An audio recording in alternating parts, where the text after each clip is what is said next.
بھلا جب ہم مر گئے اور مٹی اور ہڈیاں ہو گئے تو کیا پھر اٹھائے جائیں گے؟ اور کیا ہمارے باپ دادا بھی جو پہلے ہو گزرے ہیں؟ کہہ دو کہ ہاں، اور تم لوگ ذلیل ہوگے۔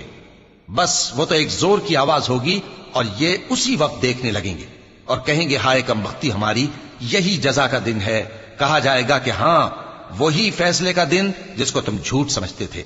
فرشتوں کو حکم ہوگا جو لوگ ظلم کرتے تھے ان کو اور ان کے ہم جنسوں کو اور جن کو وہ پوجا کرتے تھے سب کو جمع کر لو، یعنی جن کو اللہ کے سوا پوجا کرتے تھے، پھر ان کو جہنم کے رستے پر چلا دو اور ان کو ٹھہرائے رکھو کہ ان سے کچھ پوچھنا ہے۔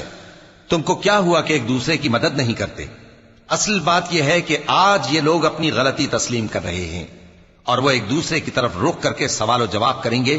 پیروکار اپنے پیشواؤں سے کہیں گے کہ تم ہی ہمارے پاس دائیں طرف سے آتے تھے۔ وہ کہیں گے نہیں، بلکہ تم ہی ایمان لانے والے نہ تھے اور ہمارا تم پر کچھ زور نہ تھا، بلکہ تم ہی سرکش لوگ تھے۔ سو ہمارے بارے میں ہمارے پروردگار کی بات پوری ہو گئی کہ اب ہم عذاب کے مزے چکھیں گے۔